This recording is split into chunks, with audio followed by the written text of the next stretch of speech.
Good morning, everybody, and welcome to Coffee with Craig, where we talk about all things firearms, Second Amendment, firearms policy, politics, you name it. We're talking about it right here on Coffee with Craig. So please take a moment, like and share this program so that your friends can join in the conversation. Also, if you have not already done so, please remember to follow us on Facebook as well as subscribe to our YouTube channel. Also, take a minute, please go to visit fpcgear.com. That's fpcgear.com. All sorts of cool Pro 2A swag, and so you can support the Second Amendment and you can look good doing it because you know that every dollar that you spend goes right back into the fight for our right to keep and bear arms. That's fpcgear.com. You might notice that there's someone sitting next to me looking kind of not quite. I won't say lost, but this is actually though his thing. This is actually where we're at. We are actually broadcasting live from Fort Benning, Georgia. By the way, you guys remember Mike from Arms Room Radio, the Arms Room. I'll let him tell you where we're at and why we're here. Thank you, Craig. It's a pleasure to be on Coffee with Craig. It's one of my favorite programs. One of my favorite programs. Well, it's nice to have coffee with you in person. There we go. Sometimes I even put a little coffee in the coffee cup. Hey, we are at the 2019 Scout competition. It's the Gainey Cup. It's the best Scout squad competition that the Army has every other year. There's teams right now competing, 25 different teams from 6 different countries, and most of the teams are American. But we are here. They asked us to come and sit with them and watch their event, and so it's an honor to be here at Fort Benning, Georgia. Yes, it is phenomenal.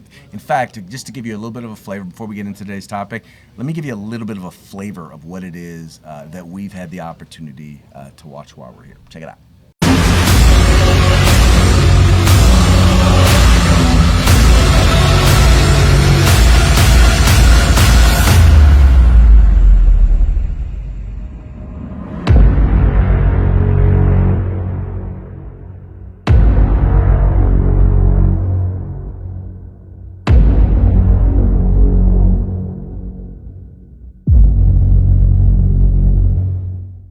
Now, even you guys got to admit that is kind of cool, right? That's a lot of big pew pew pew. A lot of big pew pew pew, and it gives me an appreciation because I didn't serve in the military, so having a chance to see our fighting men and women competing at their best, once again, it not only is it an honor, but it's a lot of fun. Yeah. All right, hey, let's get into today's topic. Now, many of you may or may not know, just the other day, the Florida Legislature, actually not just the other day, yesterday. Yesterday? Yes, yesterday. The California. Please be in California. California. The California. No, because California would never do this. But the legislature in the state of Florida actually passed a measure to allow teachers to be armed. Teachers who have a concealed carry permit and desire to carry a firearm on campus in order to protect themselves and their students will now be allowed to do so. Now, you guys may or may not know, Mike here is from Florida, so it's kind of advantageous. Mike here lives in Florida. Sorry, lives in Florida. He's from New York. I fled. I fled. New York City. Yeah. Get a rope. But anyway, he lives in Florida. And so I figured what better topic to talk about today than this particular measure. So, Mike, what are your thoughts? Yeah, if you remember, Craig, back after the Parkland shooting at the Marjorie Stoneman Douglas High School, there was a lot of outrage, and we see liberal politicians jump on this as they always do. You've heard Rahm Emanuel say it before, never let a tragedy go to waste. Yep. So what happened was the politicians, their liberal politicians, jumped on it, created this anti-gun bill. The governor at the time, Rick Scott, who's facing, trying to be elected as Senator Scott, which he eventually was trying not to kill half of the state because Florida's is split pretty close 50-50 at this point with Republicans and Democrats, and you've seen that from the last couple of national elections. Right. So he's trying to appease the middle and the media. He signed this anti-gun legislation after it was sent through the House and Senate. Now there's been some time. Now there's been some time for the pro-gun community, the conservative community, to sit back and say, all right, there's problems here. Maybe this isn't the gun fault. You've seen the sheriff down there, a former sheriff down there, Scott Israel, be removed from office. And now cooler heads are starting to prevail when it comes to gun laws again. What we saw this past week now is the passing of allowing teachers to be armed. Now, this is not arming of teachers. Nobody's lining them up at the arms room the first thing in the morning and issuing them their rifles and shotguns. This is allowing them to be armed. I think that's an important discussion because everybody keeps talking about it like we're, you brought this example of we were talking earlier. It's like, okay, well, teachers, when they check in the morning, they pick up their mail and their classroom assignments and, go to the gun locker and grab their firearm. No one is being required to carry a firearm, to have a firearm, possess a firearm. It simply allows people, in particular, who've already gone through the process of being allowed to carry a concealed firearm, to continue to do so while on school grounds. Yes, absolutely. If you recall, again, after the Parkland shooting, they passed the law there, the Marjorie Stoneman Douglas Act, which raised the age of firearms purchase from 18 to 21 for long guns. It was always been that way for handguns, and it created a wait period now for all firearms as opposed to just the handguns. They basically took away the rights of those people 18, 19, and 20 years old to be able to defend themselves if they want to. So besides doing all that and these, again, knee-jerk reaction laws, one of the things that came out of that Marjorie Stoneman Douglas High School Act was they were doing a comprehensive examination and a board to find out what happened there, the root cause. And they picked between the sheriff, the governor, everybody else down there, they picked a sheriff from upstate who is notoriously anti-gun. Right. Sheriff Bob Gualtieri there from Pinellas County. Picked a notorious anti-gun sheriff. Say sheriff. his name one more time. Bob Gualtieri. Okay. Just so they know. Yes. You can look him up. Yeah. That way you don't just have to take our word for it. Pinellas County, Florida sheriff. And the report took months and months it came on. And when the report finally comes out, this anti-gun sheriff says if teachers had been armed, the likelihood that this shooting having occurred would be reduced or completely stopped, after the first shot or two. And I want to give you some statistics from Florida, just so you can understand this. In Marjorie Stoneman Douglas High School, there's 125 faculty and staff there. 12% of Florida. There's roughly 20 million people in Florida of age that can carry firearms. Florida has just approached and hit 20 million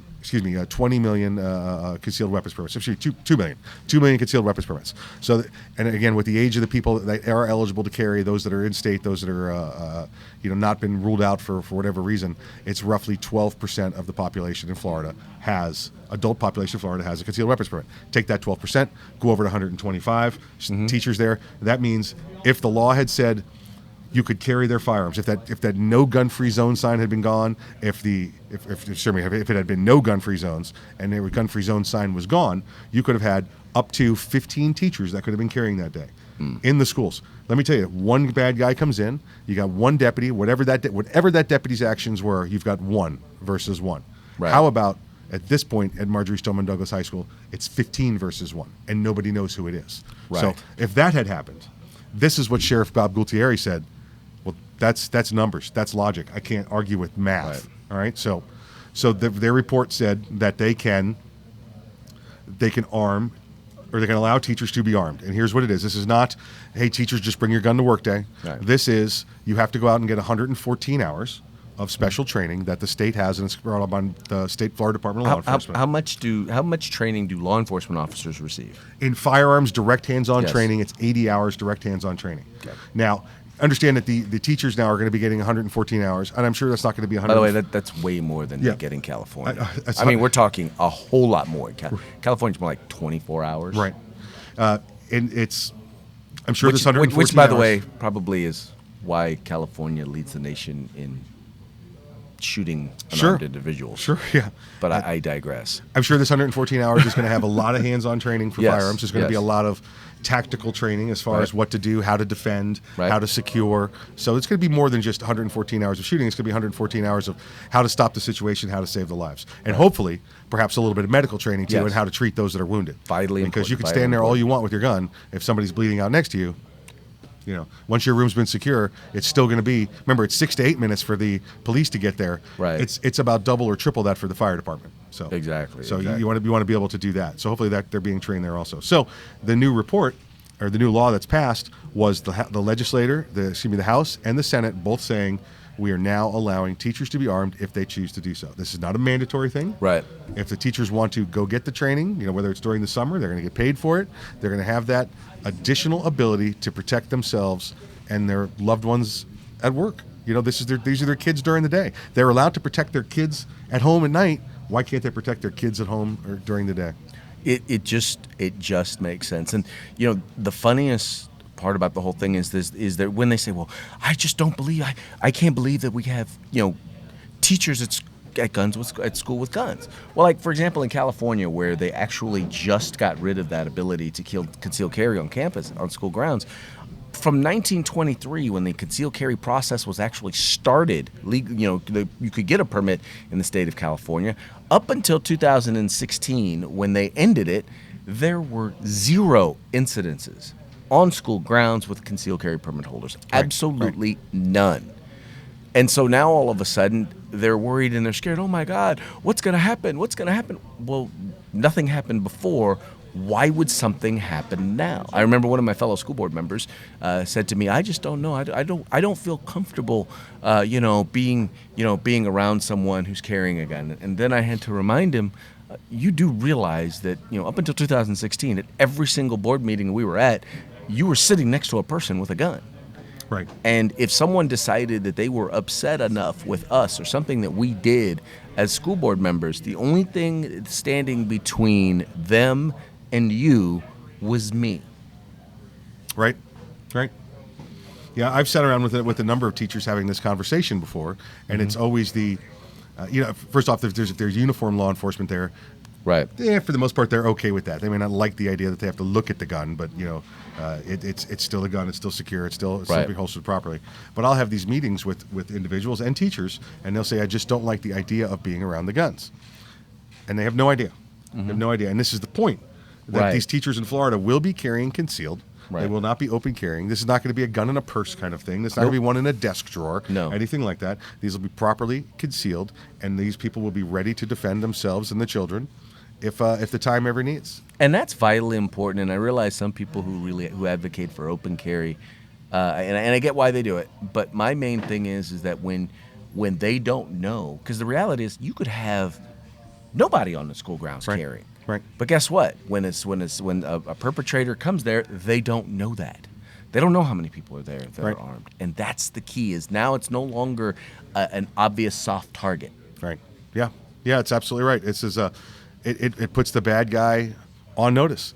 That there are teachers now that are armed. You see this guy, rolling through the Midwest at a couple other states, and now Florida is one of those states that we got armed teachers. We got armed teachers. So if you want to come in here and you want to play that game, if you shoot us, we'll shoot you back in the face. All right? Pew pew. You're gonna go. It brings a whole new, meaning to the term, school discipline. Oh yeah. And you know what? We joke about it, but that's what they fear. That's the liberal argument is that I don't need a teacher shooting my kid if he mouths off in class.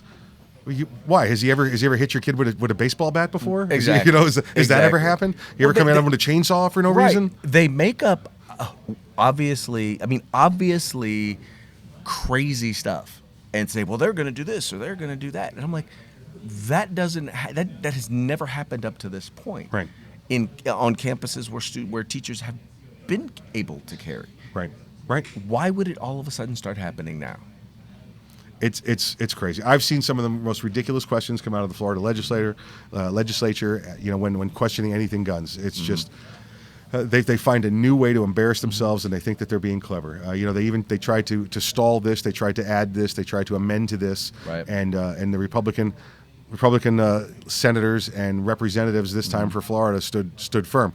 Because let me tell you, after they did not stand firm and they wavered last election cycle, when the Marjorie Stoneman Douglas High School Act passed, many of them lost their job, and many of them got an eyeful, earful, mouthful, whatever they got, and they're back on the program. Now hopefully this will continue in Florida, and they will be going down the right track of conservative and protecting our Second Amendment rights. So anyway, it's projected that Governor Ron DeSantis is actually going to eventually wind up signing this piece of legislation. Yeah, so he's very pro-gun. Yes, it'll be real interesting to see exactly how that all goes down. Well, it can go down one or two ways. They can follow the law and allow these teachers to receive the training and to protect our children, or you can get certain sheriffs that object, or you get certain school boards that object, and they could be in violation of the law. Let's see if the legislature and the governor allows that to happen.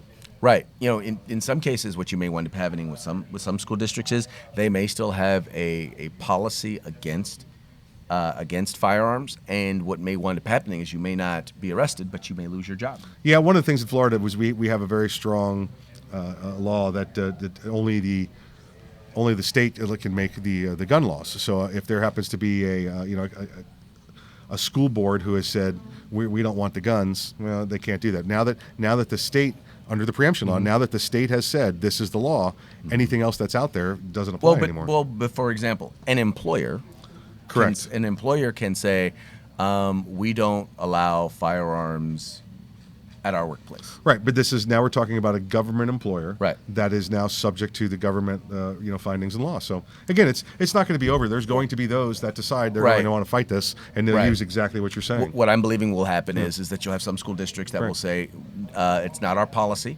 and if you're caught with a firearm, though obviously you can't be arrested because the law allows you to carry a firearm on campus. Right. The question will then be whether or not they will be allowed to keep their jobs. Sure. And whether or not, but the interesting thing will be whether or not their unions will stand behind them and support and fight for their jobs the same way they would the bad teachers that they seem to. Yeah, maybe the identity of these teachers is not known to the rest of the staff. Oh. Well, yeah, exactly. Right? Exactly. No, right there with you. Anyway, folks, that's going to be it for today's Coffee with Craig. Thank you for joining me and joining Mike. By the way, Mike, let them know how they can get a hold of you, how they can follow you on Arms Room. Yeah, go to armsroomradio.com. You can see everything there, or go to facebook.com/armsroomradio and check us out. Excellent. We will be back tomorrow with more good stuff from the 2019 Gainey Cup in Fort Benning, Florida. You guys, take care. If you like our videos, follow, subscribe, like, and share.